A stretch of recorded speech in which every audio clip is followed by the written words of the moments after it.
India के जो prime minister है उन्होंने बाकायदा स्टेटमेंट दी है पाकिस्तान को लेकर। उन्होंने ये कहा है कि हमारा जो नेबर कभी तंग क्या सप्लाई करता था, आज वो आटे की सप्लाई के लिए तरस रहा है। हमारा एक पड़ोसी जो आतंक का सप्लायर था, वो अब आटे की सप्लाई के लिए तरस रहा है। महंगाई से लोगों को बचाया गया ताकि तरक्की का सफर जारी रहे और गुर्बत में कमी आए और कौमी पैदावार में इजाफा हो, एक्सपोर्ट्स बढ़ें। ये सब कुछ नरेंद्र मोदी ने करके दिखा दिया भारत में। लेकिन पाकिस्तान में हमारे ऐसे सज्जन हैं जिन्होंने एक चलती हुकूमत गिरा के पाकिस्तान को तबाही के गड़े में डाल दिया। बताया इंडिया मोदी कर सकता है, वो कर रहा है। क्यों? क्योंकि वो चांद पे चला गया है, वो सारा कुछ कर रहा है। हमारी अवाम आज वाकई लाइनों में लगी हुई है और उसका जिम्मेदार गवर्नमेंट है।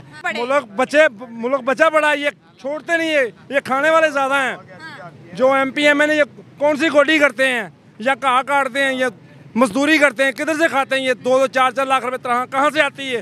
ये हमारा पैसा जाता है इधर से। हम पीछे रह रहे हैं, इंडिया क्यों आगे निकल गया? इंडिया इसीलिए आगे, वो ईमानदारी से काम करता है, हम ईमानदारी से काम नहीं करते। हमको कोई मिलावट से अलावा कोई चीज नहीं मिलती। हम तो कहते हैं हम ईमान वाले, हम ही जज्बे वाले हैं।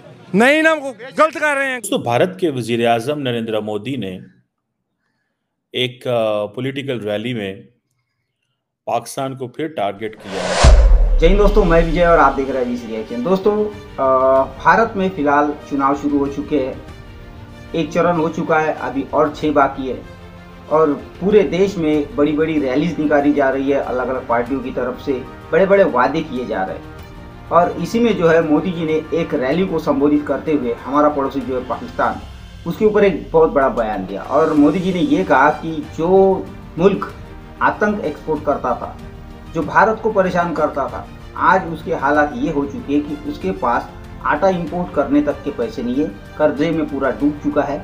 आटे की बड़ी बड़ी लाइनें वहाँ पे लगती है, लोग आटे के लिए मर रहे हैं। तो इस बयान के बाद में जो है पाकिस्तान के लोग जो है वहाँ पे आग लग चुकी है। ये जो बयान है पाकिस्तान में बहुत वायरल हुआ है दोस्तों, और इसी बयान को लेके पाकिस्तानी लोग जो है सोशल मीडिया पे अलग अलग तरह के रिएक्शन दे रहे हैं। तो आज की वीडियो में हम यही देखेंगे कि पाकिस्तानी इस बयान को लेकर क्या रिएक्शन दे रहे हैं, किस तरह रिएक्ट हो रहा है। करते वीडियो को शुरू, मगर वीडियो शुरू करने से पहले जो भी व्यूअर्स हमारे चैनल पे पहली बार आए हैं उनसे रिक्वेस्ट करूंगा, प्लीज़ हमारे चैनल को सब्सक्राइब कीजिए, वीडियो को लाइक और शेयर जरूर कीजिए। तो चलिए करते हैं वीडियो शुरू।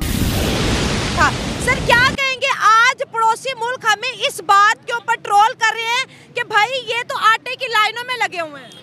सबसे पहले तो हमें इस बात पे अफसोस है कि हमारी गवर्नमेंट जो है वो इस बात पे तवज्जो नहीं कर रही। ठीक है। नंबर 2, हमारे पड़ोसी मुल्क अगर तरक्की कर रहे हैं, उनके पीछे उनकी गवर्नमेंट है जो आज वो चांद पे भी चली गई है और हमारे अभी तक नीचे बैठे हुए हैं। रही बात आटे की, तो हमारे यहाँ पर किसी को भी कोई निज़ाम बेहतर नहीं है। मरियम नवाज अगर आई है 4 पे रोटी अगर कम करके, तो कोई बड़ा उन्होंने काम नहीं कर दिया। ठीक है। हमारी आवाम आज भी भूखी मरी और लाइनों में लग के रोटी वो लेती है। ठीक है। नान अगर वो कह रहे हैं कि हमने 20 रुपए का कर दिया है, 5 रुपए कम किया, तो ये कोई बड़ी बात नहीं है। हमारे आज जितने भी आज मजदूर लोग हैं वो आज भी 800 रुपया या 1000 रुपये ही कमा के लेके जाते हैं, तब भी उन्होंने रोटी महंगी होगी तब भी उन्होंने खानी थी, अगर सस्ती है तब भी उन्होंने खानी है। सबसे पहले इनको अपने निज़ाम को बदलने की ज़रूरत है कि हमारे जितने जो गरीब तबका के लोग हैं उनको ये सपोर्ट करें। अगर ये देख के आपको ज़रा सा भी गुस्सा नहीं आता, आपकी गैरत ज़रा सी भी नहीं जागती, तो आपको एक बार शीशा ज़रूर देखना पड़ेगा। जब से मैंने ये खबर देखी है, जब से मैंने ये खबर पढ़ी है, उस वक्त से मेरे तो तन बदन में आग लगी हुई है। मोदी इलेक्शन कैंपेन के दौरान खिताब करते हुए ये कहता है, रूस से तेल की खरीदारी का फैसला हमने मुल्की मफाद में किया। कई ममालिक की सूरत हाल ख़राब हो गई है, कई दिवालिया हो गए हैं, यहाँ तक कि हमारा एक पड़ोसी आटे के लिए तरस रहा है जो कि पहले दहशतगर्दी फैलाता था।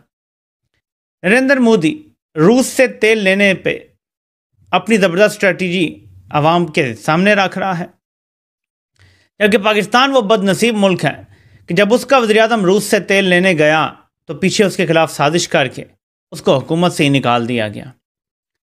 यह फ़र्क है कि जब से कोरोना आया है उसके बाद से भारत की अगर आप जीडीपी ग्रोथ देखें तो पहले से ज़्यादा हो गई हैं। कोरोना से पहले जो जीडीपी ग्रोथ थी अब उससे ज़्यादा हो रही है मुसलसल 2 से 3 साल। क्या वजह है? कि वक्त पे अच्छे फैसले किए गए, महंगाई से लोगों को बचाया गया ताकि तरक्की का सफ़र जारी रहे और गुर्बत में कमी आए और कौमी पैदावार में इजाफा हो, एक्सपोर्ट्स बढ़ें। ये सब कुछ नरेंद्र मोदी ने करके दिखा दिया भारत में। लेकिन पाकिस्तान में हमारे ऐसे सज्जन हैं जिन्होंने एक चलती हुकूमत गिरा के पाकिस्तान को तबाही के गड़े में डाल दिया। मुझे बताएं, उन्होंने सफर स्टार्ट किया, आज वो लोग हमें ये कह रहे हैं, और वो मेरे ख्याल से आटे वाली बात क्या मतलब जो उन्होंने की है, क्या वजह है इसकी कि वो आज कहाँ पे चले गए? दुनिया की 5वीं बड़ी इकॉनमी बन के आज उनके जो प्राइम मिनिस्टर हैं वो ये स्टेटमेंट दे रहे हैं। परफेक्ट। आपको पता है कि जो आईफोन का यानी कि ये जो एप्पल का प्रॉपर स्टोर मतलब प्रोडक्शन स्टोर, ये दूसरे वाले रिटेलर स्टोर नहीं, प्रोडक्शन स्टोर इंडिया में ओपन हो गए हैं। तो आपको पता है कि टेस्ला मोटर्स वहाँ पे ओपन हो गई है, सारा कुछ हो गया। वाई? रीज़न इज जो गवर्नमेंट है, जो बंदा उधर आया है ना ऊपर जो सीट पे बैठा हुआ है, people actually select him. Select किया या सिलेक्ट किया?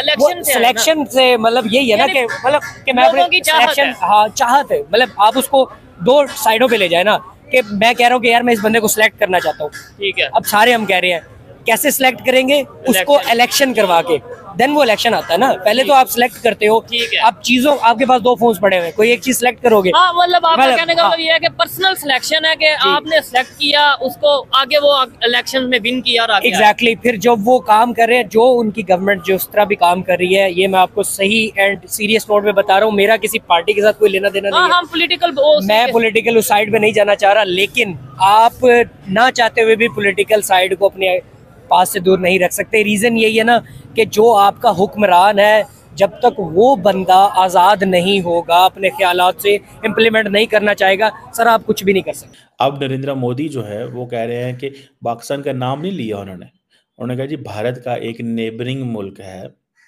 जो दहशतगर्दी स्पॉन्सर करता था, आज आटे के लिए तरस रहा है। ठीक है, गो कि इंडिया के अंदर 800 मिलियन लोगों को सरकार आटा देती है, लेकिन वो कहते हैं हम हाथ तो नहीं फैलाते, हम खुद देते हैं ना, हम दूसरे मुल्कों से मांग के तो आपको नहीं देते। सो ये बात मतलब उनकी लॉजिक है भाई। ये बात ठीक है कि पावर्टी उधर ऐसी है कि वहां पे हुकूमत खुद अपने लोगों को 800 मिलियन लोगों को आटा देती है। ठीक है, they are not able enough, उनकी इतनी कैपेसिटी अभी नहीं है, उनके पैकेजेस लगे हुए हैं, जैसे पाकिस्तान में पैकेजेस लगे हैं, इंडिया में भी पैकेजेस लगे हैं, लोगों के अकाउंट्स में पैसे आ जाते हैं, हुकूमत सोशल सिक्योरिटी के नाम पे पैसे देती है।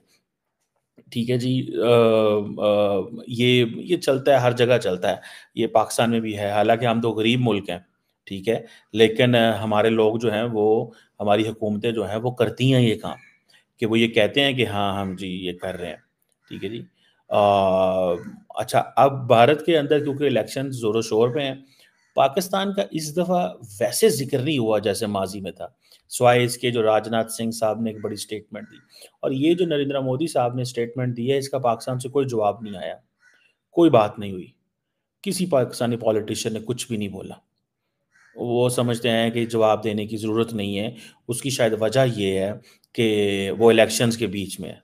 मैंने पहले बताया इंडिया मोदी कर सकता है, वो कर रहा है। क्यों? क्योंकि वो चांद पे चला गया है, वो सारा कुछ कर रहा है। हमारी अवाम आज वाकई लाइनों में लगी हुई है और उसका जिम्मेदार गवर्नमेंट है, हमारे एस्टेब्लिशमेंट है, हमारा सारा ये निज़ाम को खराब कर। 2.5-3 साल पहले हुकूमत अच्छी चल रही थी, रजीम चेंज हुआ, पूरे मुल्क का बेड़ा गर्क हो गया। देखिए हमारे भी यहाँ पे इलेक्शंस हो रहे हैं, ठीक है, हमारे यहाँ पे इलेक्शंस हो रहे हैं, लेकिन हमारे इलेक्शंस हो रहे हैं 2 नंबरी के साथ। वो इलेक्शंस करते हैं, वो चांद पे चले गए, हम इलेक्शन करते हैं, हम खाक के अंदर है, हमारी आवाम खाक के अंदर है।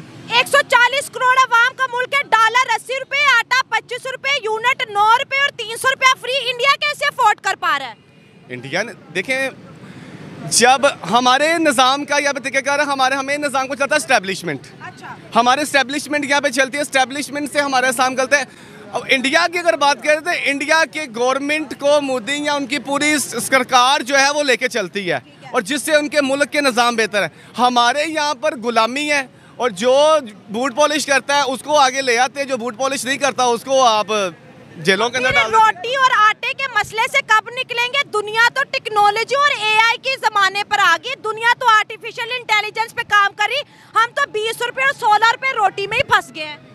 देखिए, ये हमारे निज़ाम को बदलने के लिए हमें अपने अवाम को भी हमारा साथ देना पड़ेगा।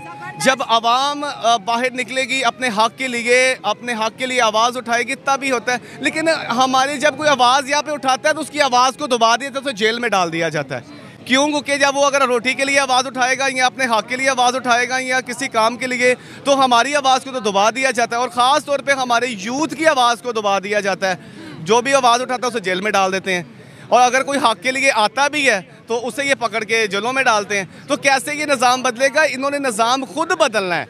हम निज़ाम खुद बदलेंगे तो निज़ाम बदलेगा। फिर ये हमें ना लॉलीपॉप दें कि हमें 4 रुपये रोटी सस्ती कर दी है या 5 रुपये सस्ता कर दिया है। ये लॉलीपॉप हमें शुरू से देते आ रहे हैं और ये मिलता आ रहा है आवाम को, और ये आगे भी इन्हें हमें देंगे।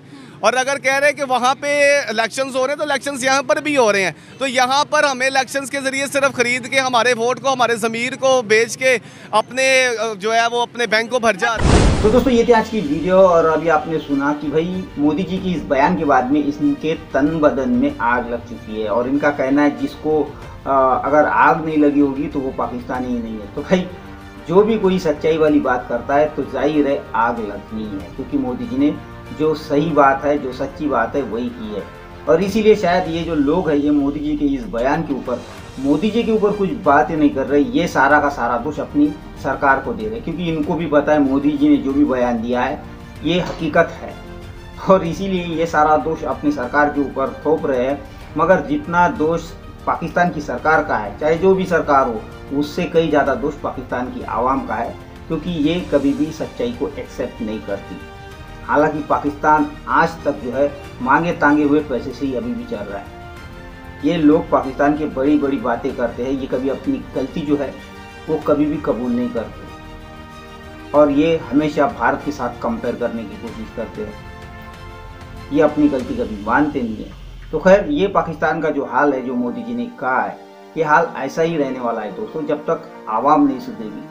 और जैसी आवाम वैसे हुक्मरान, ये खुद पाकिस्तानी कहते हैं। खैर दोस्तों, ये थी आज की वीडियो। आशा करता हूँ आप सभी को अच्छी लगी होगी। तो चलिए चलते हैं, मिलते हैं अगली वीडियो में। तब तक के लिए जय हिंद।